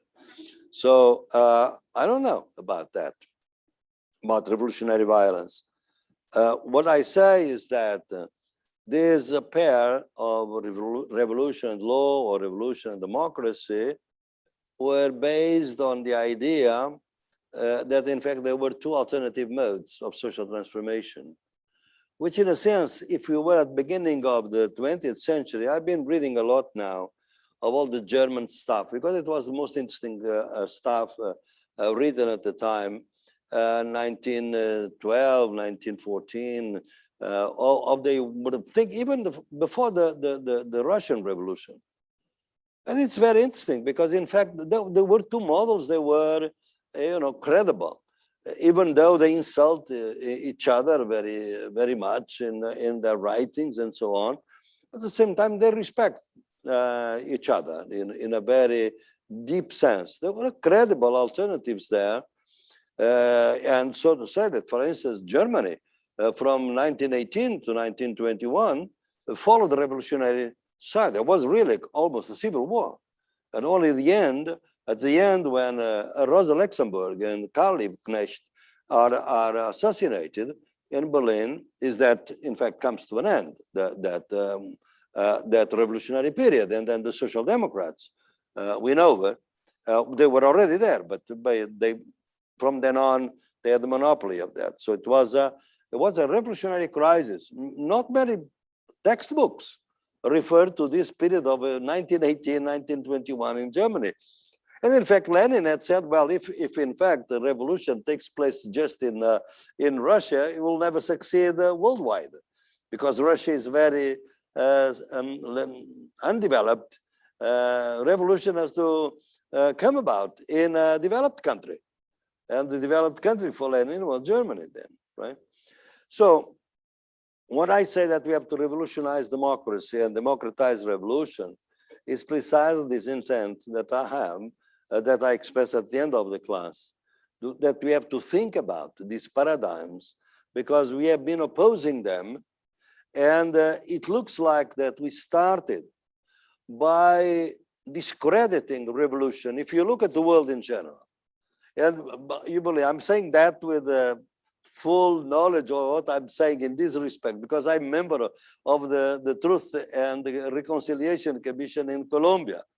After the peace agreements of 2016 that put an end to revolutionary violence by the guerrilla. Of course, in the last years of the guerrilla is still there. In fact, the guerrilla goes on because the capitalist, fascist, in my view, state didn't comply with the agreement. And therefore, there's no peace. In fact, it's even worse now, right? Lots of social leaders have been assassinated, and many ex-guerrilleros have been assassinated. At this point, 300 ex-guerrilleros and their families have been assassinated. So it's very serious, the situation. But what I'm saying is that if you look at the historical trends, you see that the revolution has been discredited or very much contained, like Cuban Revolution, for instance, right? And I think that this civilization, which is also barbaric, is discrediting democracy. It started by discrediting revolution and is now discrediting also democracy. Rule of law. See? When you see it, look at Lava Jato in Brazil, what is that? It's discrediting democracy and rule of law. There's no other name for this, right? So what's next? You see, it looks like the historical trend is that we started by discrediting one of the pillars of social transformation, and then you are devouring the other one. I think capitalism as this, basically, is that devours any possibilities, but creates some. It's going to create, I mean, we have to imagine now. We need sociological imagination a lot now.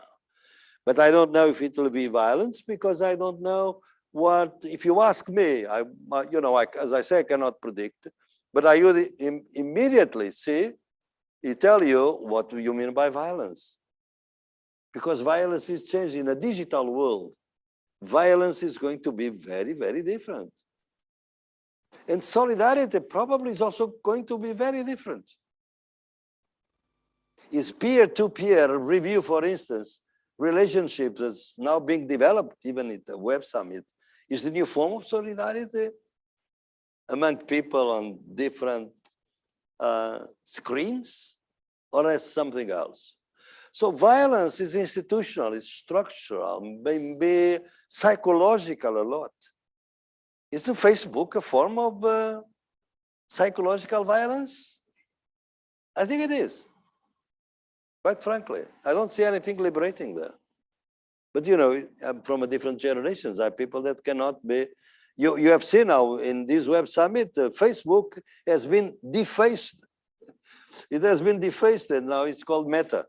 But it doesn't change anything. I mean, it's just a way of, it's like greening capitalism, just to recycle and doing the same. Because the business model of Facebook, of Instagram is the same. Is how to maximize gains and profits if you do that. So I don't know. But I think there will be something new or relative new. Yeah, be careful. Not completely new. But I think we have learned too much to be confident that it will be either the apocalypse or the paradise. Because I think societies change by palimpsest. That is to say, in geology, the different layers of stones are always mixed of different ages that mix, and one is porous, brings into the other. So I'm not saying that the rule of law is going to disappear or democracy is going to be the fear. Maybe reconfigured, but how? That's as much as I can go. But thank you. Well, Daniela, I think that, we are organizing, in fact. Yesterday there was a meeting in Brasilia. I couldn't attend because I was with Conceição Evaristo. But we are organizing in Porto Alegre in the end of January, the World Social Forum of Justice and Democracy. And is being organized by progressive judges and prosecutors, all of them women, quite frankly. It's very interesting to see this movement. There are, of course, progressive judges, men, and prosecutors, but the organizations like Transform MP or MP Transform, they are governed by women now. Well, these judges, some of them have been threatened. Some of them were also, the United States tried to brainwash them. They were sent to the United States for those trainings, the same trainings that Sergio Moro went through, but they didn't like it. And they rebelled against that. They are organized the World Social Forum, Justice of Democracy. I think individually you can do a lot. Individually can. It's like what I said, the abyssal line. And we have to do that because if you are in a position of power, your individual action is collective. A judge or a prosecutor that goes in the right direction of fighting for sexism, racism, of capitalism in their actions is not just individual. It makes a change because it's an example for other people. It can be articulated with the association. That is to say that I can tell you more about this because that's the area in which I'm working now, is that the individual and the collective also breaks down because some people, through associations, through their examples, they are pointing to other alternatives, giving credibility. We need to give credibility to good practices. And this is my example. And if a judge or a prosecutor runs some risk, and that's the problem. If you want to be a post-abyssal judge individually, and you can be, I'm going to elaborate the idea that individuals don't wait for the end of capitalism and colonialism and patriarchy to be a good judge. Please, you have to be a good judge now. That's urgent. And a good prosecutor. But you have to do that with a sense that you are collaborating in a transformation. So you have to have a sense of being also protected. Because if you are alone, that's why I'm advising all of them, probably the best way, please get together in organizations, in associations. Don't do that if you are isolated. Because if you are isolated, you can be isolated if all the social power is behind you, because you are not isolated. Bretas, for instance, the judge is not to speak just of Sergio Moro, but that judge in Rio de Janeiro, Judge Bretas, which is basically the same guy, type of guy. Right? He's not alone. He's evangelical, Pentecostal evangelicals behind him. So he's organized. But many people on the progressive side are very isolated. So I think you have to put collective weight by giving, if I just finished the preface for a book that is being published by the Transform MP, in which all the prosecutors write articles about the very interesting things they did. And it's very interesting if people are going to read that, and if the law schools are going to teach about that. The problem is that there are not many José Geraldo Souza Juniors in Brazil, are very few. So I like to mention him today because he's a good friend of mine.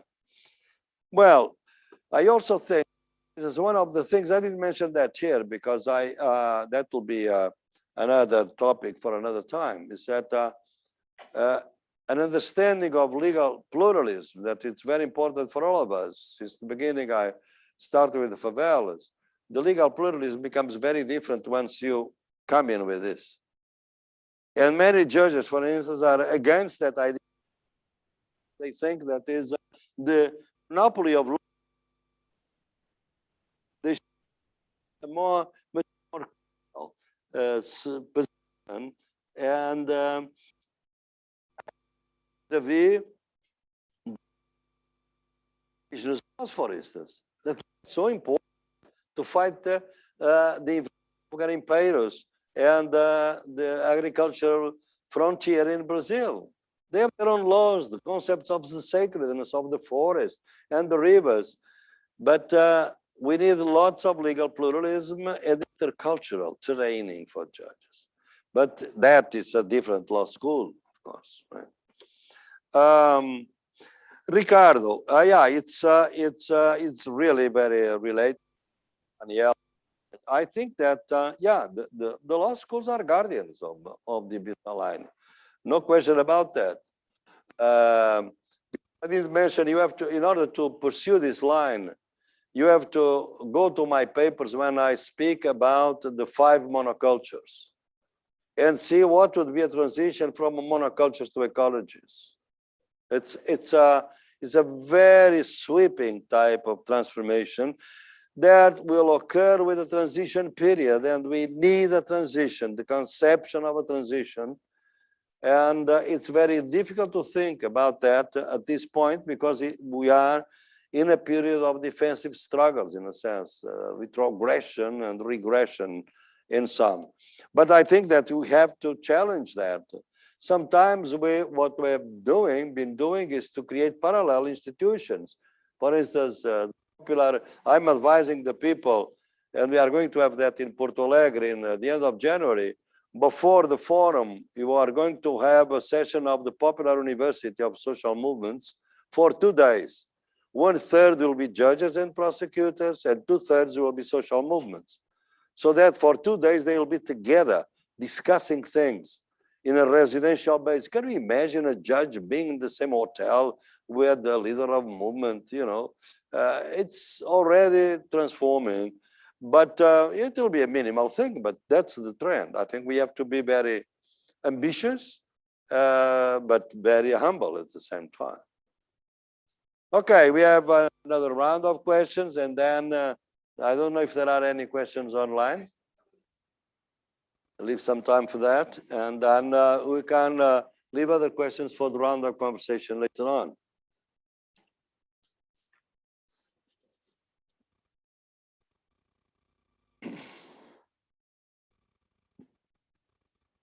Good morning, Professor. Thank you for your lecture. My name is Bruno. I'm from the program. Your name is? Bruno. Bruno. Yes. And I'm from Brazil too. How can we do a revolution in law today when we see law as the very instrument that draws the abyssal line on the last 100 years? And I get 2 examples of it. First of all, the Nazi government, we had previously the final solution, the so-called final solution by Hitler. We had the Nuremberg laws and such things that draw this abyssal line, calling what was not human and what was human for that society. And later on, we had the dictatorships in Latin America that didn't use the law, that used military tanks and acts and airplanes, like with Salvador Allende, Jango in Brazil, and in Argentina, and so on. But later, we had, like with Evo Morales in Bolivia, we had law acting as an instrument for coup d'etat. In Brazil, with Sergio Moro and Lula. So as I see, law today is in itself the very much principal actor role of abyssal line. How can we make this revolution from inside the law today? Okay. That's my question. Thank you very much. More questions? Up there.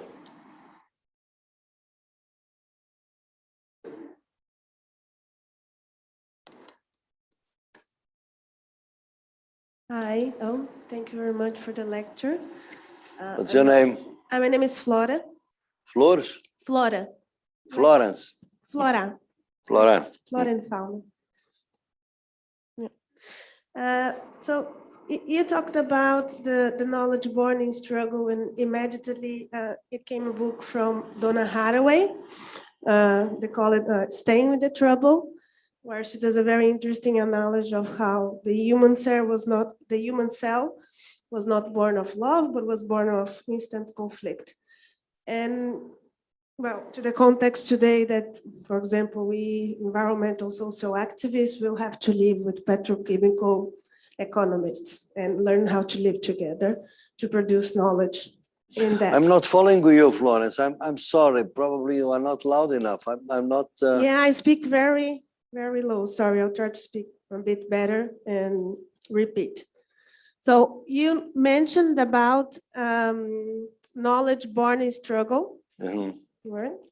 And immediately I reminded of a book of Donna Haraway, the Staying with the Trouble, where she does this analogy of how the human cell, well, between many other things, but how the human cell is born out of conflict of two pieces and not out of love, and how in this nowadays context, we social environmentalists or social activists will need to live with petrochemicals, economists, and professionals.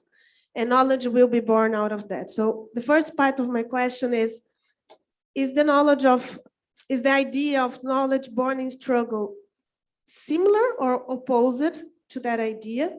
And the second, I think, part of the question is in terms of hope, how is the knowledge that is being produced in the environmentalist struggles, like in Brazil, but elsewhere, will be produced fast enough to face climate crisis and to face other kind of pandemics born out of environmental problems? What kind of crisis? Environmentalists, ambientais. Ambiental. Yeah. The ecological crisis. I'm Yes. sorry, Florence. It was my okay. Sorry, thank you. Okay, no, it's fine. Excellent question.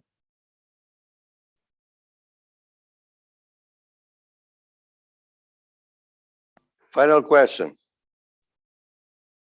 Yeah, good morning. Morning. Thank you very much for your lecture. My name is Gaetano. I'm from Italy. And actually, I'm from the south of Italy.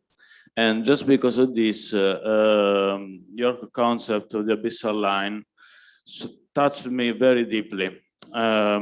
So my question departs from it. Let me explain. Your concept of abyssal line made me think a lot about, for example, how criminal organizations work in Italy. They, in my opinion, follow exactly the logic of this abyssal line, because the abyssal line in Italy is something that is geographical and not only geographical. For instance, on the north of Italy, there's the level of the fully human part, shall I say, the side of the abyssal line, where works the dialectic between social regulation and social emancipation. Mm-hmm. In that side, in my opinion, criminal organizations that are from the south of Italy are able to settle with even with the state and make business in a paralegal way with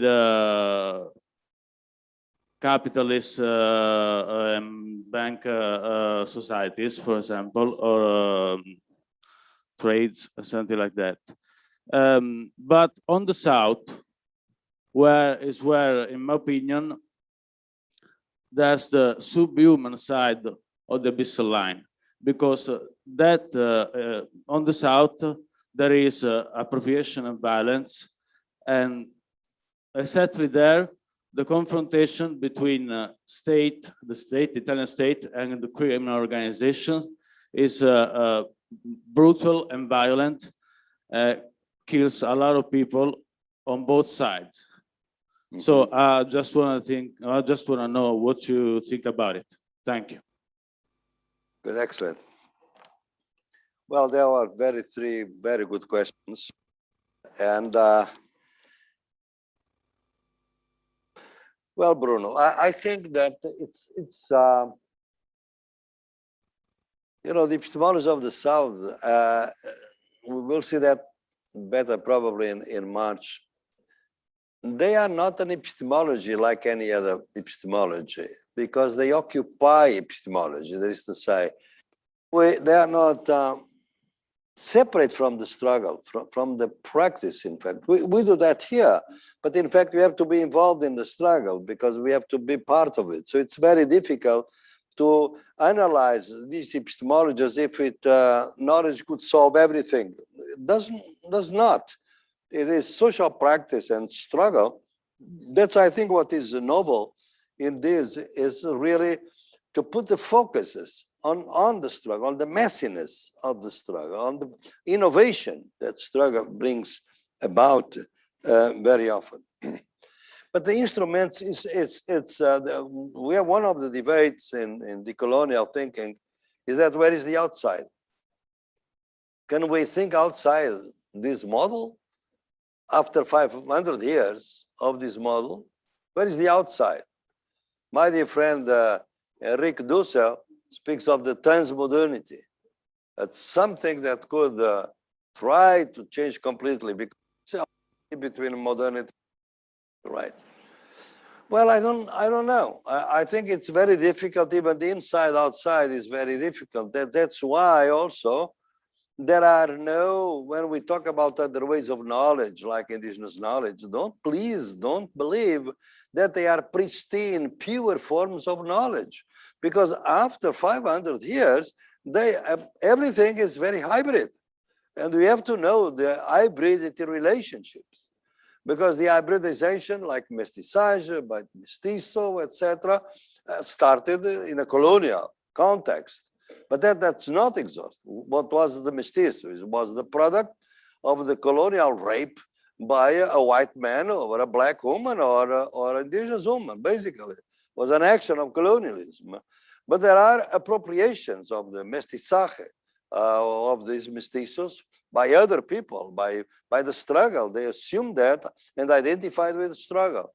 So if you see my conversation with Silvia Ribera Cusicanqui, in our Alice page, you see there the distinction between the colonial mestiçage and post-colonial, anti-colonial mestiçage. So it's a good instrument. But in fact, all these instruments that we use, if we stay inside the universities with the idea of science, we are in a cage, so to say. Because in fact, it's not just that you can see from my first book in English, of social analysis toward the new common sense, 1995. There, what I say is basically is that the two basic instruments are modern science and modern law. So they are. It's not just modern law; it's also modern science, and that's why we have a legal science. Legal science is just the fusion of these two types of knowledge. Both of them have been monopolistic. The idea that is here, that's what I call the monocultures today, is that there is just one entity, and there is nothing outside that entity that is valid, be it law or be it knowledge, right? So we have to advance without being very much anxious about where is the outside. There is no outside. As there is no future, there is now. You are never going to live in the future. You are going to live always in the present. And so I think that we should go from there. Well, Florence, yes, I know very well the book. I don't know all the books, but I know Donna Haraway very well, Staying in Trouble. They are different. Yes, quite different. Yeah, Donna is very much concerned with the ecological issue, but is her work on the butterflies from California to Mexico. It's one of the most beautiful studies ever written. Now the monarchs are coming to Mexico. As I saw the other day, the monarchs come to Michoacan. Now this part, what is immigration of thousands of kilometers that they do, these butterflies, the mariposas, as you say in Mexico, right? And Donna has been very much interested on this. Well, Staying in Trouble, there is a similarity, the idea of struggle. But the epistemology of the South thematized very well the anti-domination struggle on capitalism, colonialism, and patriarchy. because I don't think that any ecological struggle will succeed if it is not anti-capitalist, anti-patriarchal, and anti-colonial. And I think that the problem with ecology for me is that sometimes it's a way of evading talking about capitalism and anti-capitalism because it's considered to be outmoded. And I don't think it is outmoded. They made it so. For instance, the word capitalism in some of the ecological articles, or even in that book, for instance, where do you see the name capitalism there? You know, it's rare. I mean, usually we talk about markets and consumption and things like that. You know, it's capitalism. It's pure duro. It's puro e duro, as you say in Portuguese. That's what it is. So there, the difference is this idea of domination conceived of as being of these three main pillars. And now, of course, it is another trend that Donna doesn't follow, which I think it's very interesting. And I also try to engage with it a lot, is that in bringing together Marxist thinking with ecological thinking through the idea that there are two contradictions in capital, just against labor, capital labor, but capitalist nature. And this is already in the Das Kapital, not very visible, but is visible in the later writings of Marx. And now, you know, Michel Ovy, James O'Brien, and lately, most prominently, Bellamy Forster have, for instance, wrote Marx's Ecology, for instance. And you can see how it is possible to think even from a Marxist point of view, the idea of ecology. So I think it's a way of bringing together, bringing in the questions of domination in the questions of ecology. That's my response to you. Stefan, very interesting, Stefan. Are you in one of our programs or not? Or just Stefano, are you in our program or not? Okay, because it's very interesting what we are saying. I mean, you know, you can understand very well what we are saying. Southern question from Gramsci, for instance. All is think about the meridiano, the power in the south. To what extent this is an abyssal line there? Well, some of the writing of Gramsci in book goes in that direction very clearly. And he was very sensitive to that issue because he put in prison in the north, but he was coming from the south, and he saw how in Milan the situation was a colonial situation vis-a-vis the people coming from the south. I think that the Brazilians could do that inverted. You know, the people from the northeast coming to Sao Paulo are treated the boyish free, as they're called. I mean, it's really kind of colonial type of capitalist relation. What I think is fascinating is the way, I'd like to pursue it with you, Stefano, on the criminal organizations, because you are making a point that it's a criminalism.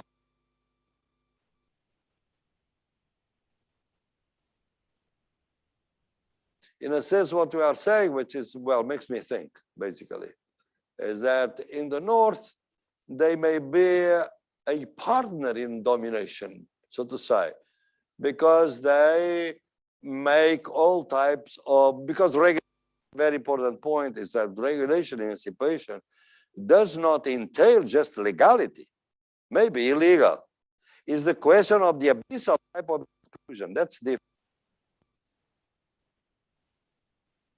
The other side of the state on that side. This is fascinating.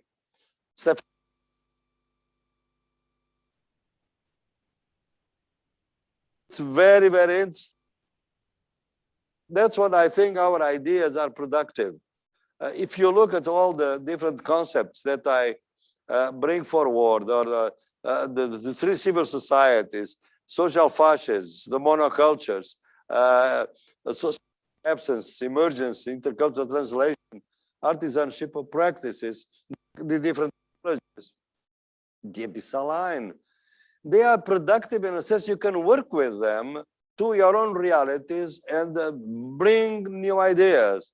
I believe our work at SES is always a work in progress. There are no final ideas about this. And there may be even other concepts that we have to bring in, and I'm very glad to do so. My colleagues that work in the area of health are coming with different ideas, the ones with education. But what I see is the idea of the abyssal line is very productive in a sense that it's showing that groups of people in our societies are them, and they are those that do not belong now.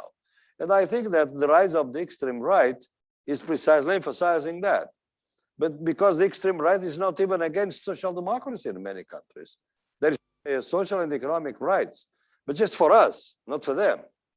Because immigrants are taking away from us all the rights and things like that. So that's where we are now. And in this, think with the possibilities of struggling for transcending the abyssal line in a period of rising extreme right, as you see in Italy, as you see here, in the next elections, probably the extreme right is going to gain some votes in Portugal, even when it was very small. Well, it makes us think. Our social responsibilities as intellectuals, academic, and activists. I think that's basically. So thank you very much. So then we'll have notice of the sessions in March for those that would like to attend. And for the students in sociology of law, we are waiting for everyone to come because there are people that are not yet here because of the visas and problems like that. And also in post-colonialism, we are also that are not yet here. So whenever March in post-colonialism, everyone will be here, and also in human rights. So we'll do our sessions and we'll continue our conversation. Thank you very much. Have a nice weekend.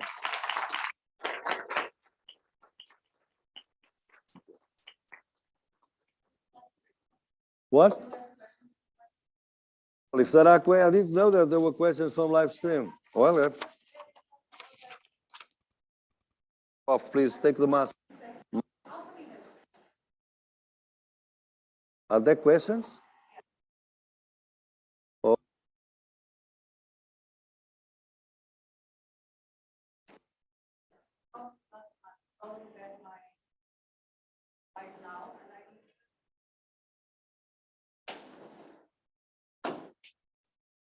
So we have 4 questions. One is from Rolando Torres from Spain. And he asks, do you think it is urgent or desirable to constitutionalize a post-abyssal concept of responsibility? How could it be? Inside and outside the state, from below and or through the occupation of institutions with alternative thinking of alternatives? So this is the first. Could you repeat the first part? I know Juan Torres. I know him, but I want to see the first part of the. Yeah. Do you think it is urgent or desirable to constitutionalize a post-abyssal concept of responsibility? Responsibility. Yes. Okay. Okay. That's good. Good. Second question. From Marcelo Lopes, I think from Brazil. Yeah. From this perspective, Professor Boaventura, how are the influences of Marxism seen on the anti-colonial, especially the African and feminist struggles of the 20th century? And then he gives examples such as the feminist achievements of the American Communist Party. Mm-hmm. And then a third question from Songkrant Pongbonjun from Thailand. He also asked a question last week. He says, I am from Thailand, where many oppressive laws exist. How can activist lawyers work to push this abyssal law to be more civilized and not legitimize oppressive legal systems at the same time? And a final question from Chile, Joaquin Santumber. Thank you for the lecture. From which country? From where it is? From Chile. Chile? The previous one was from Thailand. Yes. This last one is from Chile. Chile. Thank you for the lecture. Understanding that the abyssal line and law is possible only thanks to the materiality that produces them. How do we move from legal reformism and constitutional changes to recreating the material abyssal conditions? Oh my God, at the end of the session come very 4 important questions. Thank you all that are on live stream. Yes, but something of advancing for the master classes that now we have people coming from so different countries. I'm glad. And they're very good questions. Juan, yeah, I suspect, I know that where your question comes from. I think that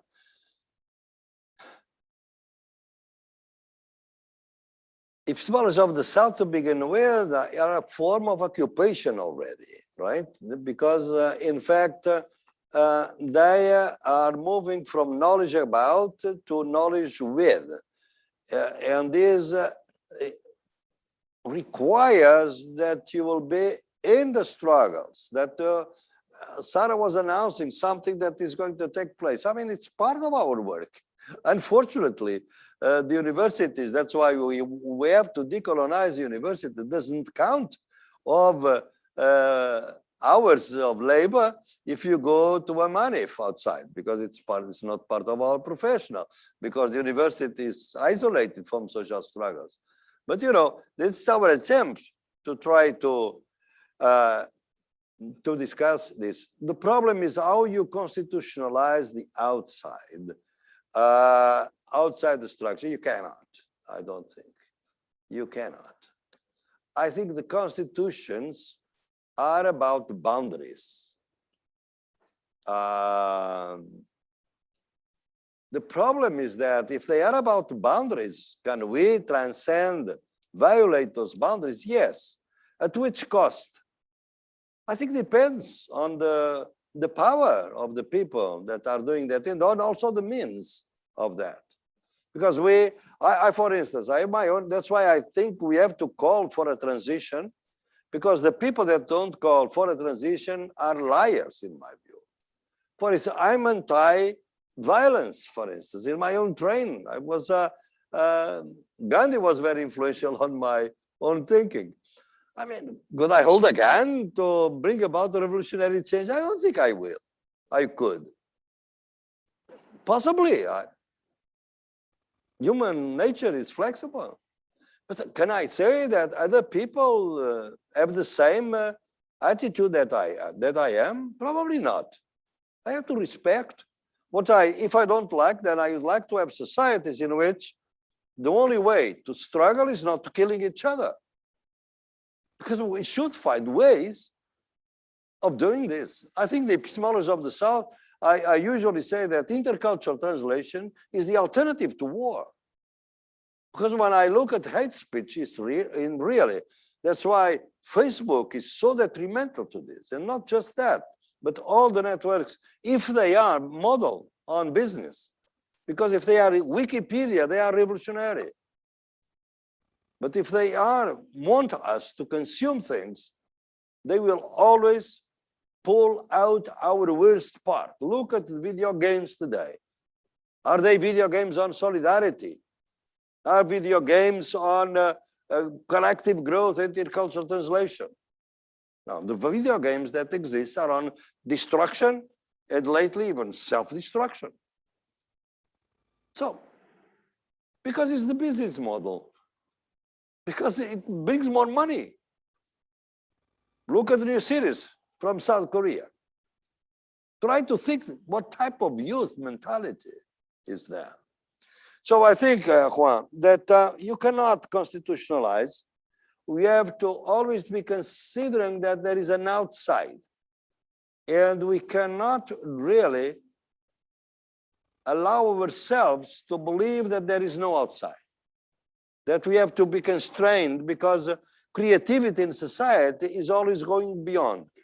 What is typical of the human beings is that they are finite, but they think about the infinite. That's our character. We think about the infinite, even though we know they are very finite. Now, I think we have to always to keep the possibility of working outside the institutions. In my view, in a peaceful way.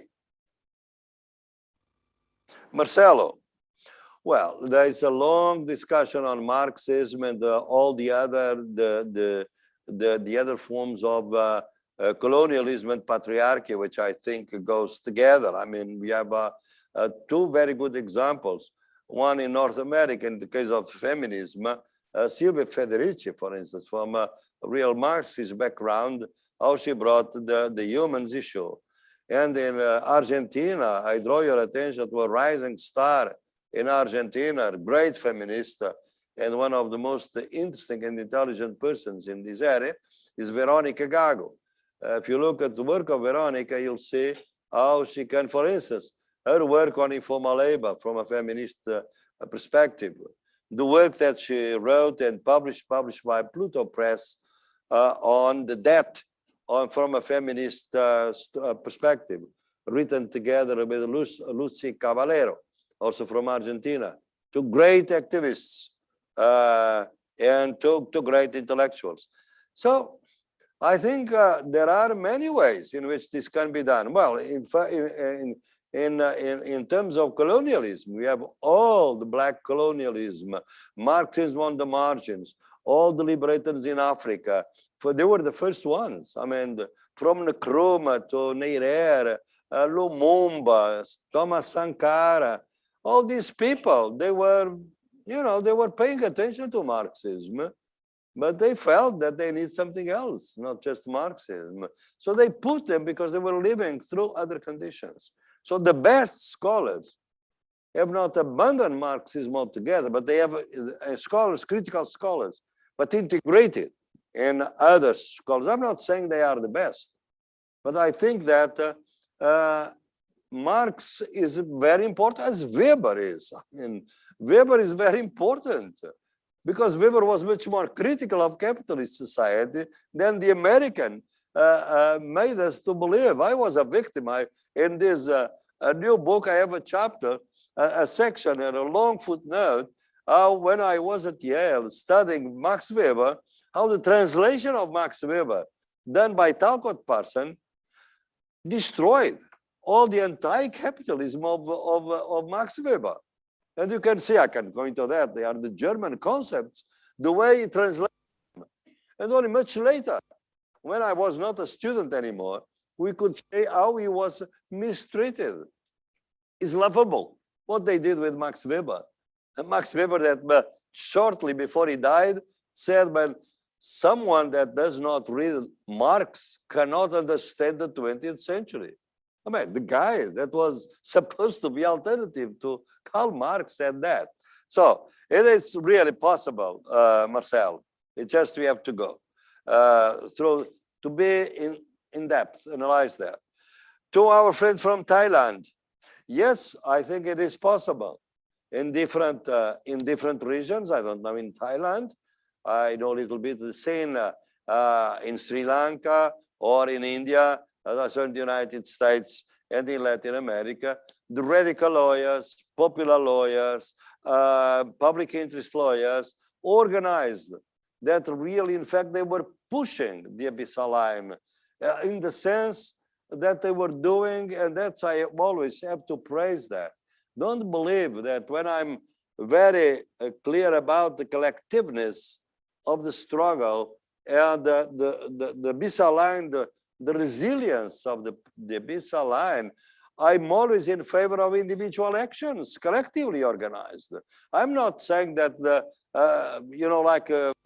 Pierre Bourdieu, that's why I never could accept that.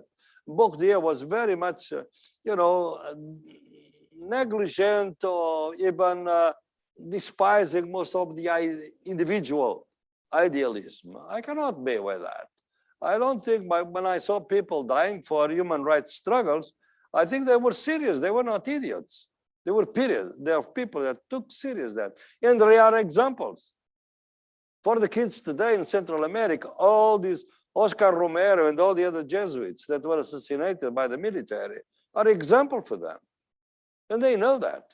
So I think that we have to say that your action lawyers, even though It's very difficult in Thailand, will be very difficult in the Philippines. It's now also very different from what I've just been reading from there.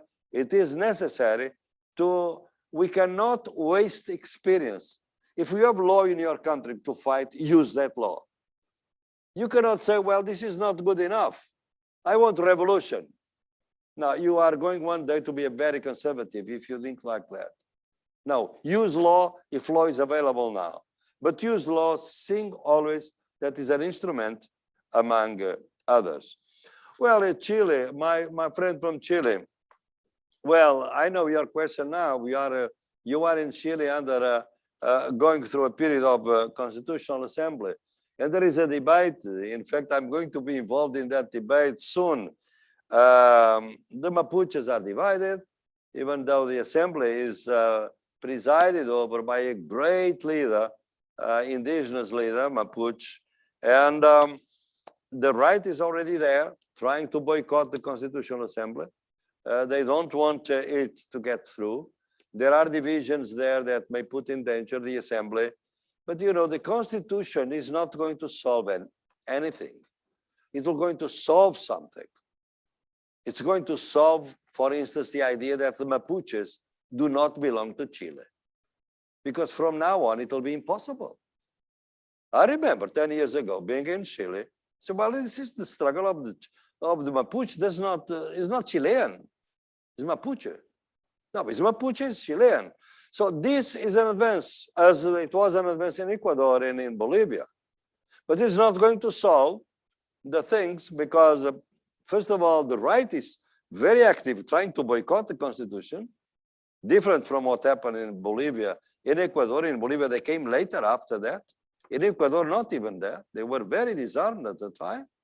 In Bolivia, they could not control the assembly, but control the Congress, where in fact the Constitution was later approved with 144 changes in relation to what the assembly had decided.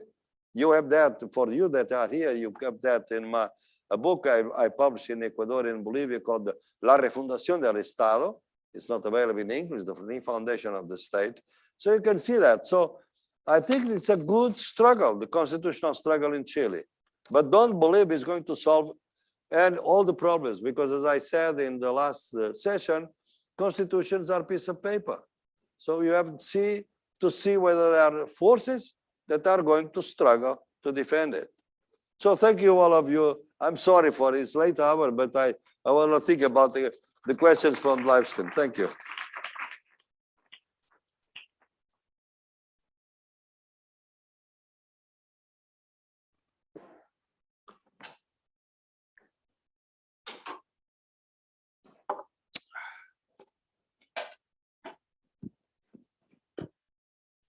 Olá.